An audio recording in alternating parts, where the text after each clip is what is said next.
Assalamualaikum warahmatullahi wabarakatuh. Pada kesempatan ini kita akan belajar mengenai dasar desain grafis, yang juga merupakan mata pelajaran kelompok C2 untuk siswa SMK kompetensi keahlian multimedia, teknik komputer dan jaringan, serta rekayasa perangkat lunak. Nantinya akan ada video lainnya yang disajikan sesuai dengan KIKD, mata pelajaran dasar desain grafis. Langsung saja, sebelum kita belajar lebih jauh tentang desain grafis, ada baiknya kita mengenal terlebih dahulu apa sebenarnya definisi dari desain grafis. Desain grafis terdiri dari dua kata, yakni desain dan juga grafis, yang mana keduanya memiliki arti yang berbeda. Yang pertama, kita bahas mengenai desain. Desain berasal dari bahasa Inggris, yakni design, yang artinya adalah rancangan, rencana, atau reka rupa. Sebagai kata kerja, desain berarti proses untuk membuat dan menciptakan objek baru. Sedangkan sebagai kata benda, desain digunakan untuk menyebut hasil akhir dari sebuah proses kreatif, baik itu berwujud sebuah rencana, proposal, ataupun berbentuk objek nyata. Berikutnya adalah grafis. Grafis adalah segala cara pengungkapan dan perwujudan dalam bentuk huruf, tanda, dan gambar yang diperbanyak melalui proses percetakan guna disampaikan kepada khalayak.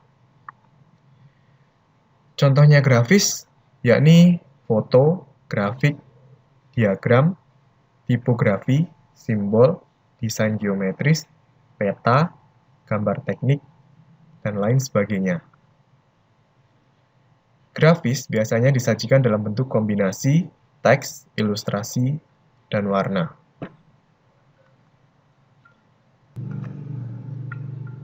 Berdasarkan dua definisi yang telah dijelaskan sebelumnya, dapat ditarik kesimpulan bahwa desain grafis atau rancang grafis adalah proses komunikasi menggunakan elemen visual, seperti tulisan, bentuk, dan gambar, yang dimaksudkan untuk menciptakan pemahaman akan suatu pesan yang disampaikan.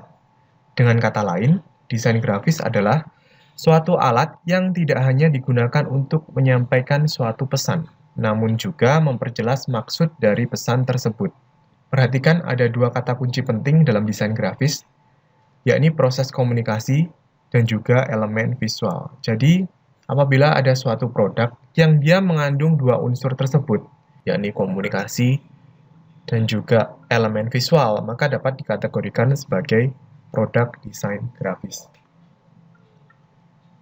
Setelah memahami definisi desain grafis, berikutnya kita akan belajar apa saja yang tergolong atau apa saja contoh dari desain grafis itu.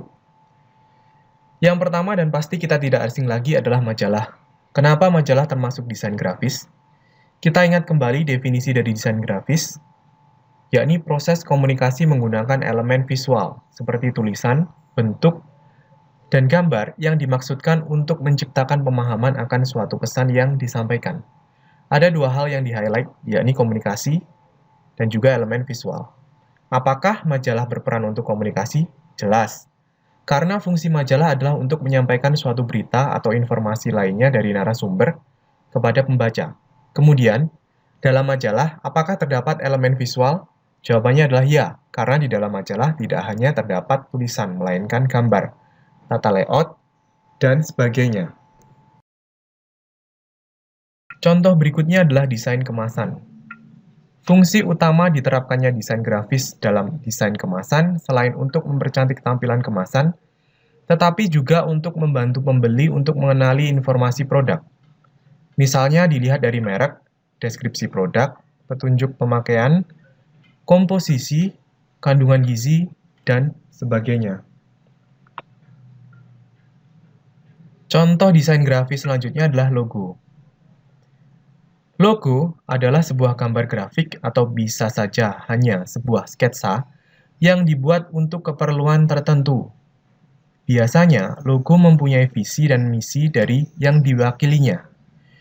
Bisa itu sebuah perusahaan, sebuah organisasi, sebuah produk, atau bahkan sebuah negara. Logo dibuat untuk menyampaikan gambaran singkat dari yang diwakilinya agar mudah dapat dipahami dan diingat oleh audien atau masyarakat umum. Setelah logo ada poster.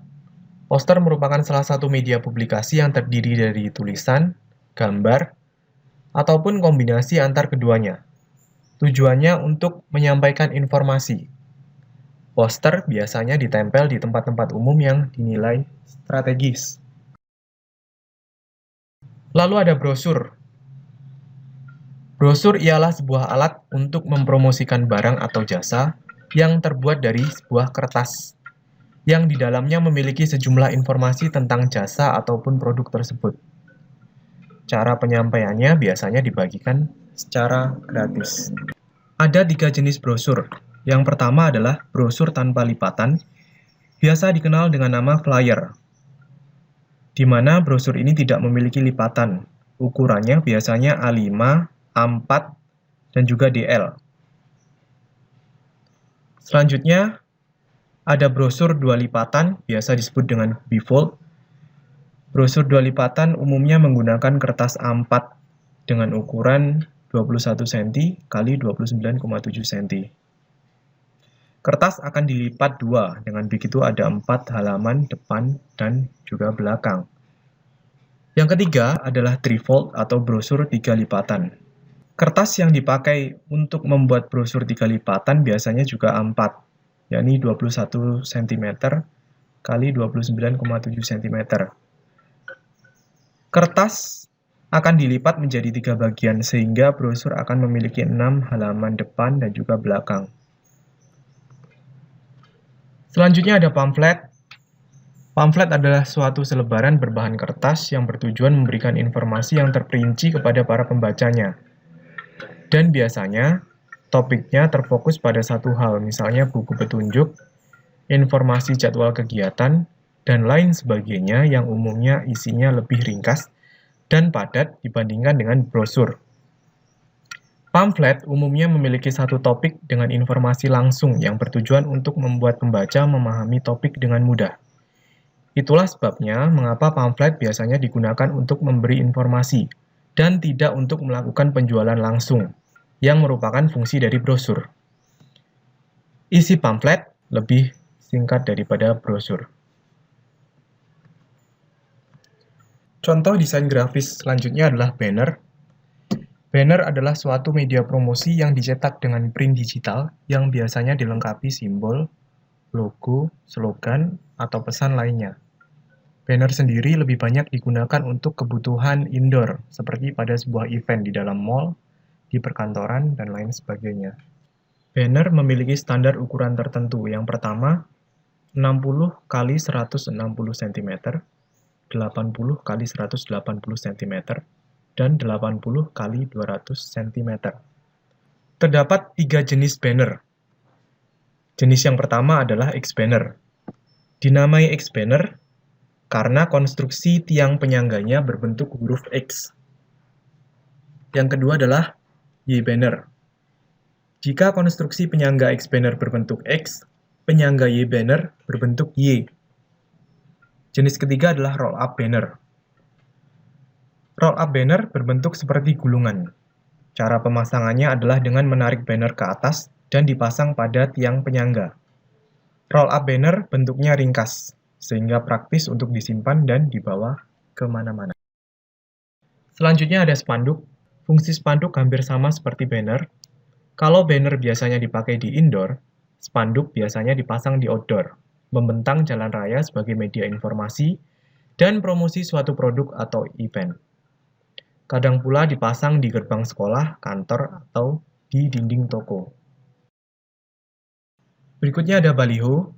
Baliho adalah suatu sarana atau media berpromosi yang memiliki unsur memberitakan informasi event atau kegiatan yang berhubungan dengan masyarakat luas. Selain itu, baliho juga digunakan untuk mengiklankan suatu produk baru. Pemasangan baliho bersifat semi-permanen dan hanya sementara. Biasanya baliho konstruksinya dia ditopang oleh bambu karena sifatnya yang sementara sehingga mudah untuk dibongkar ataupun dipasang. Biasanya ketika suatu event yang ditampilkan dalam informasi di baliho sudah selesai, maka baliho tersebut akan dibongkar. Berikutnya ada billboard. berbentuk poster dengan ukuran yang cukup besar dan diletakkan tinggi di tempat tertentu yang ramai dilalui orang. Pemasangan billboard bersifat permanen. Yang dimaksudkan permanen di sini adalah konstruksi penyangganya yang biasanya menetap di suatu spot tertentu. Tetapi tidak dengan iklannya. Iklan akan diganti sesuai dengan tempo yang telah disepakati antara penyedia jasa iklan dan penggunanya.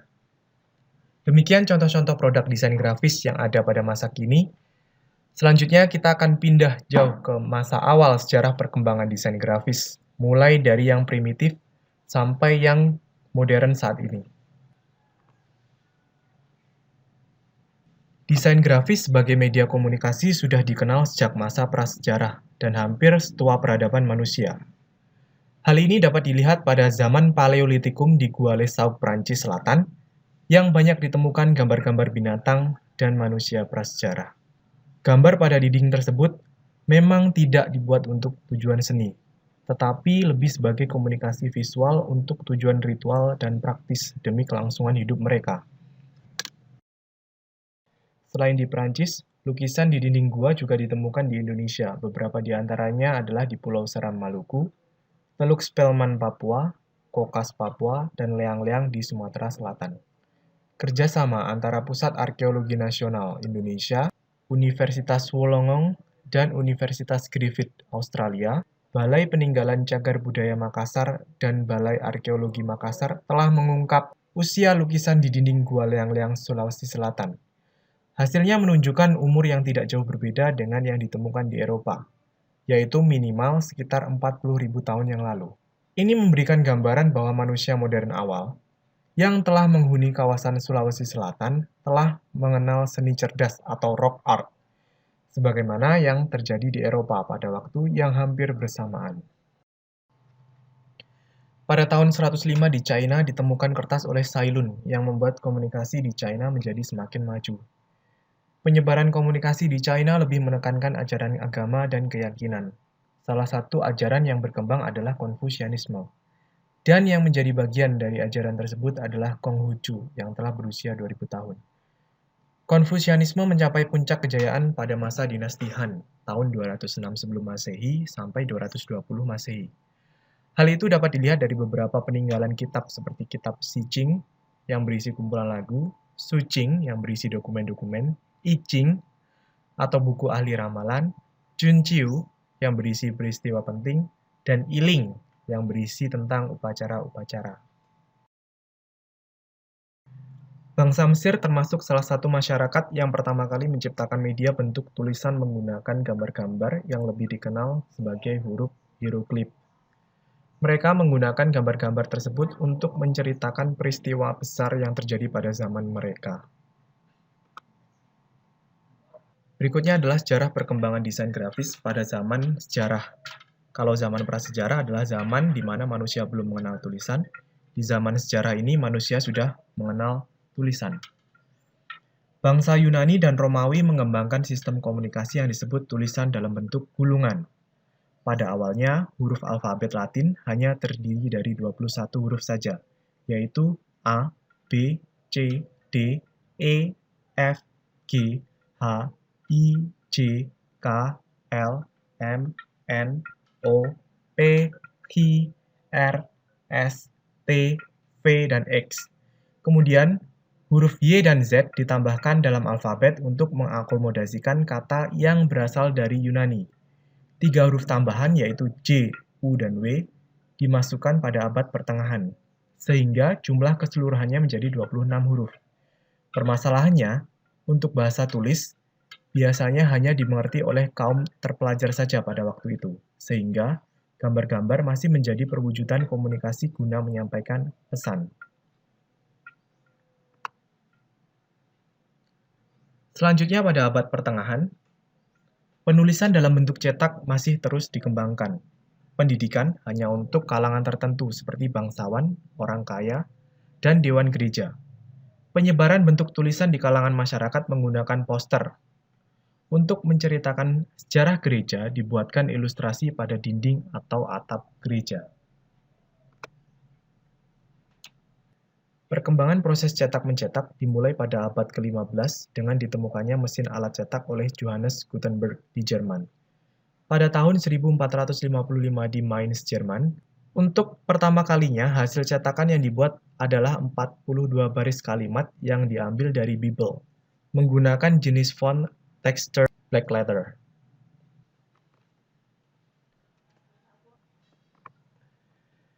Revolusi industri adalah suatu periode sejarah yang pertama kali terjadi di Inggris pada akhir abad ke-18 hingga awal abad ke-19 ketika terjadi perubahan besar di bidang teknologi, sosioekonomi, dan budaya dengan penggantian industri yang berdasarkan pekerja menjadi industri yang berdasarkan mesin. Pada abad 19 di Eropa, ditemukan suatu teknik mencetak gambar berwarna yang dinamakan kromolitografi. Kebanyakan perusahaan-perusahaan di Jerman mencetak lukisan-lukisan dengan teknik ini untuk dipasarkan atau sebagai kartu pos pada abad tersebut. Teknik kromolitografi merupakan teknik pencetakan secara kimiawi dengan menggunakan objek asli pada suatu plat batu dengan teknik dan cairan tertentu, lalu kemudian batu tersebut dipres pada suatu kertas. Pada abad 20, teknologi mulai berkembang dengan sangat pesat. Sejumlah tonggak sejarah desain grafis juga mulai lahir pada masa ini. Pada tahun 1903, berdirilah suatu agensi desain grafis pertama di Wina, Austria, yang diberi nama The Wiener Werkstätte. Agensi ini menyediakan jasa menggambar, arsitektur, dan juga desain grafis. Pada tahun 1922, istilah graphic design mulai diperkenalkan oleh William Edison Huygens dalam artikelnya yang berjudul New Kind of Printing Calls for New Design. Artikel ini diterbitkan di Boston Evening Transcript pada tanggal 29 Agustus 1922. Adobe Photoshop mulai dirilis pada tahun 1990 yang menandai era desain grafis digital hingga saat ini. Gambar tersebut merupakan lukisan fenomenal karya Leonardo da Vinci yang berjudul Mona Lisa pada abad 16. Lukisan ini dimiliki oleh pemerintah Perancis dan dipamerkan di Musée du Louvre di Paris. Menurutmu, apakah lukisan Mona Lisa termasuk produk desain grafis? Tulis jawabanmu di kolom komentar. Sampai jumpa di video selanjutnya. Saya akhiri. Assalamualaikum warahmatullahi wabarakatuh.